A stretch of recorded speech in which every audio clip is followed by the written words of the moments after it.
Pernikahan di atas kertas.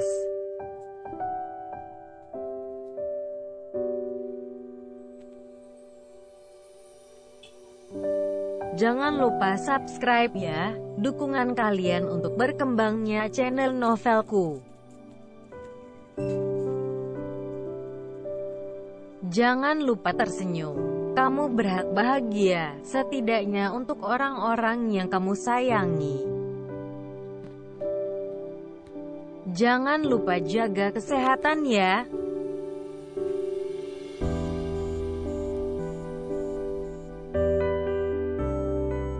Jangan lupa subscribe ya, karena subscribe itu gratis selamanya.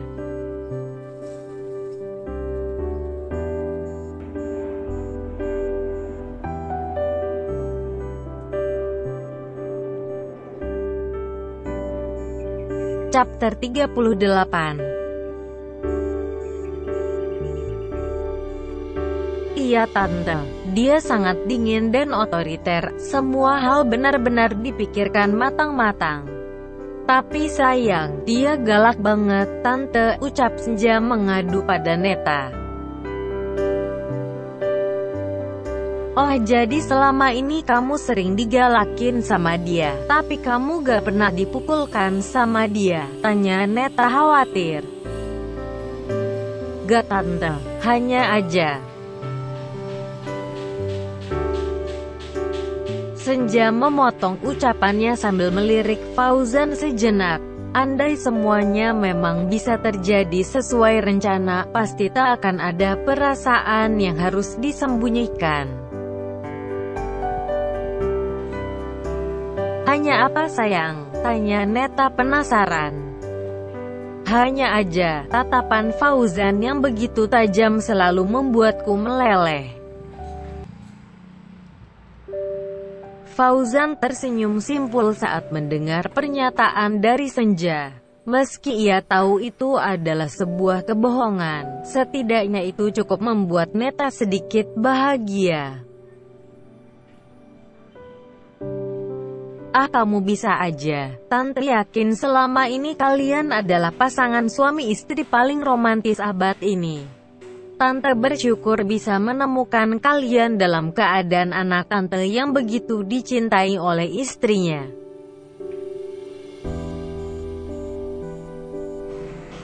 Fauzan berbalik badan menyembunyikan sedihnya. Ia hanya bisa mendoakan apa yang diucapkan Senja akan segera terkabul. Sebenarnya terpaksa sih tante, abis Fauzan galak banget sih tante, ucap Senja mencoba mengalihkan pembicaraan. Mana ada, ucap Fauzan menyingkirkan jarak di antara mereka. Ih apaan sih kamu, diliatin mama itu loh. Neta hanya tersenyum melihat kemesraan anak sulungnya. Kebahagiaan yang baru pertama kali ia rasakan saat ini. Gak apa-apa kok, awal pernikahan memang seperti itu. Romantis, ucap Neta membenarkan sikap mereka. Udah ya udah, jangan diulang-ulang lagi drama antara ibu mertua dan menantu. Lebih baik sekarang kita fokus untuk pemulihan mama. Nanti kita doakan sama-sama juga agar Agnes cepat sadar dari komanya. Amin. Semoga Agnes cepat sadar dan bisa bertemu lagi dengan kakak kandungnya, ucap Neta dengan lirih. Semoga Agnes segera diberikan kepulihan secepatnya ya, ucap Senja berharap. Nah gitu dong, kamu berdoa untuk kesembuhan adik ipar kamu. Jangan dikit-dikit marah-marah mulu, ucap Fauzan menyindir halus. Tuh kan mama lihat sendiri kan. Anak sulung mama itu galaknya udah sungguh keterlaluan. Jangan ngawur kamu ya. Emang bener kan? Udah galak, suka mengintimidasi orang lagi, ucap Senja mengadukan hal yang pernah ia alami selama ini. Hus, udah kalian ini. Tadi romantik, sekarang malah adu argumen. Senja, kamu harus tahu ya, dulu saat Fauzan kecil, ia itu adalah laki-laki yang sangat cengeng. Bahkan lebih cengeng dari adiknya yang lebih kecil, ucap Neta terkekeh. Ucap Senja sambil terbahak-bahak. Iya benar, mungkin ia pikir kasih sayang mama ke dia gak cukup besar daripada kasih sayang mama ke Agnes saat itu. Ia benar-benar laki-laki cemburuan, Senja. Oh, kalau sifat yang itu sudah menurun hingga saat ini, Ma. Serius, ternyata cemburuan itu adalah sifat yang tidak bisa dihilangkan ya, ucap Neta tertawa. Seorang Fauzan yang begitu tegas, otoriter dan hobi mengintimidasi orang lain, ternyata pernah menjadi sosok laki-laki kecil yang cengeng dan cemburuan ya. Ucap Senja semakin tertawa lepas bersama Neta.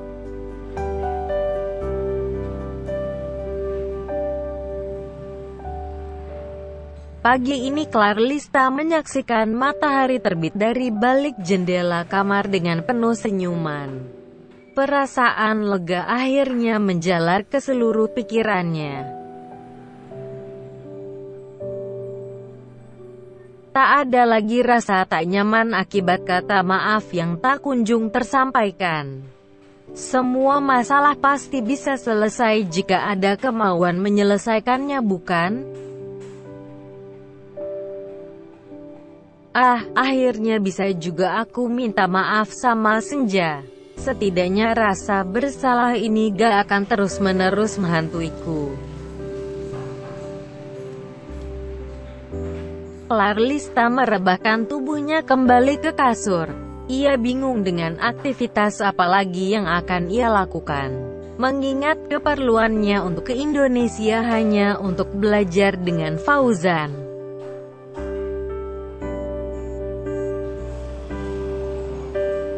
Harusnya aku udah bisa belajar dengan Pak Fauzan.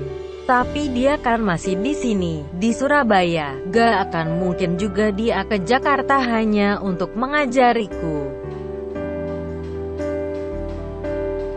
Clarlista memutar otak untuk menghilangkan jenuhnya sejenak. Apalagi perjalanan panjang yang sudah ia tempuh cukup berdekatan, membuatnya semakin letih. Mumpung masih di Surabaya, kayaknya aku butuh liburan deh. Pulang ke Jakarta kan bisa besok atau lusa, so sekarang aku bisa kulineran dulu di kota ini.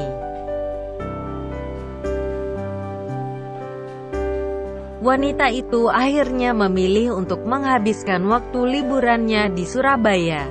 Ia langsung bergegas mengambil tas miliknya dan mencari info tempat kuliner terbaik di kota itu melalui internet. Rujak cingur enak kali ya, atau rawon, pasti menggugah selera deh. Kayaknya aku udah kangen banget sama makanan itu, ucap Clarlista sambil mengunci pintu kamarnya. Namun tanpa ia sadari, penghuni dari kamar sebelah juga berbarengan mengunci kamarnya. Clarlista meliriknya sesaat lalu mengalihkan pandangannya lagi. Ia menggelengkan kepalanya perlahan sambil terus berlarian menuju lift hotel. Duh, kenapa harus berbarengan keluar kamar sama dia lagi sih? Tanya Clarlista kesal. Dia siapa maksudmu? Tanya Aksa tiba-tiba berada di belakang Clarlista. Hah, ngapain kamu di sini? Anda ngikutin saya ya? Tanya Clarlista mulai kikuk. Jangan terlalu percaya diri. Di sini lift cuma satu, dan penghuni hotel di lantai ini bukan hanya Anda saja. Siapapun berhak menggunakan lift ini, seru Aksa dengan wajah datar. Clarlista terdiam tanpa mengelak. Ketika pintu lift terbuka, mereka pun saling mendahului masuk ke dalam lift. Ladies first, seru Clarlista kesal. Sedangkan Aksa hanya memberikan kode untuk mempersilahkan wanita itu masuk lebih dulu. Di dalam lift begitu sunyi, tak ada yang ingin memulai percakapan lebih dahulu. Karena dalam pikiran Aksa hanyalah rencananya yang harus matang. Saya minta maaf, karena udah salah kamar dan memaksa masuk ke kamar Anda kemarin, ucap Clarlista memberanikan diri. Aksa hanya terdiam tanpa merespon apapun. Rencana besar begitu mendominasi seluruh ruang dalam otaknya. Bagaimana kalau saya traktir Anda makan siang hari ini? Anggap aja sebagai ucapan maaf saya atas perbuatan saya yang tidak menyenangkan pada Anda kemarin. Apa Aksa meresponnya lagi? Tentu saja tidak. Justru saat pintu lift terbuka, Aksa malah langsung keluar lift dan berjalan begitu cepat menuju mobil yang sudah siap di depan lobi. Lah, ya ampun, dari tadi aku ngomong tuh dikacangin gitu ya, ucap Clarlista kesal sambil mengepalkan tangannya.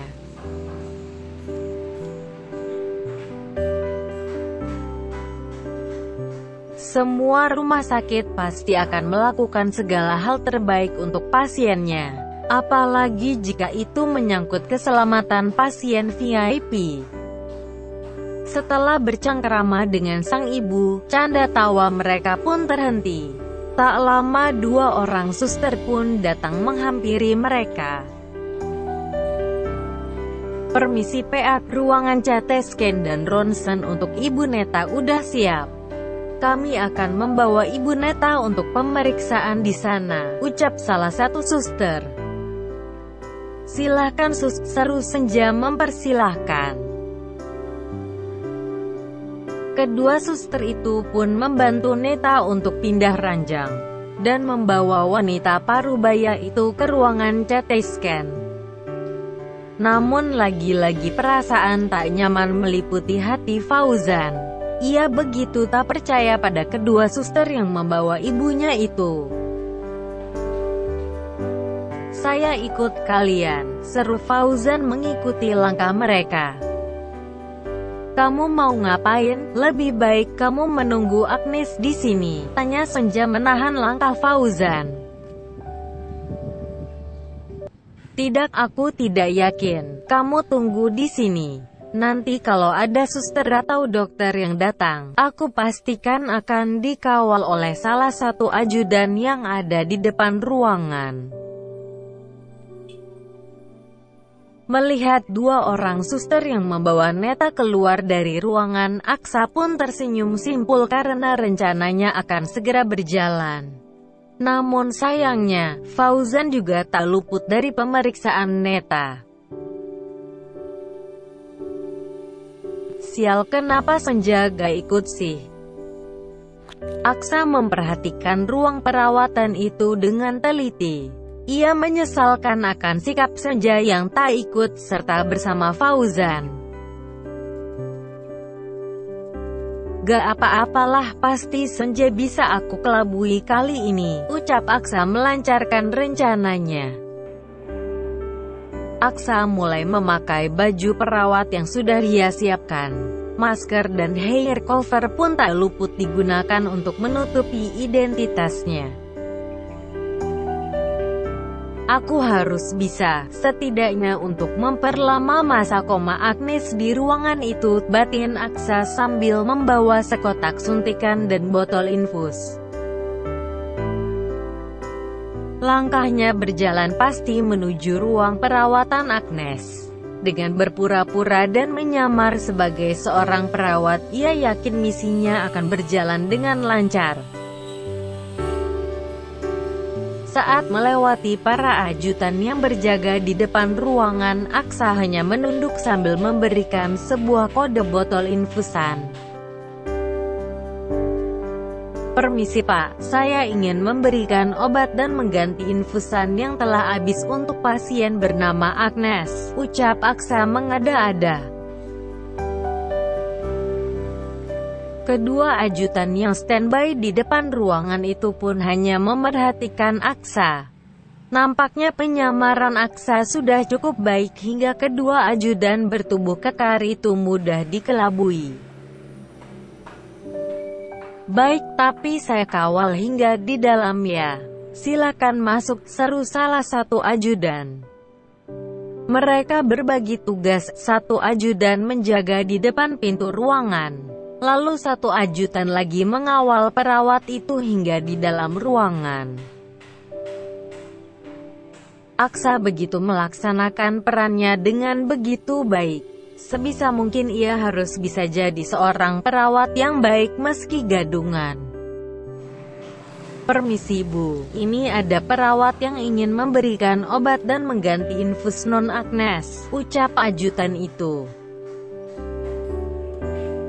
"Oh gitu, oke silahkan."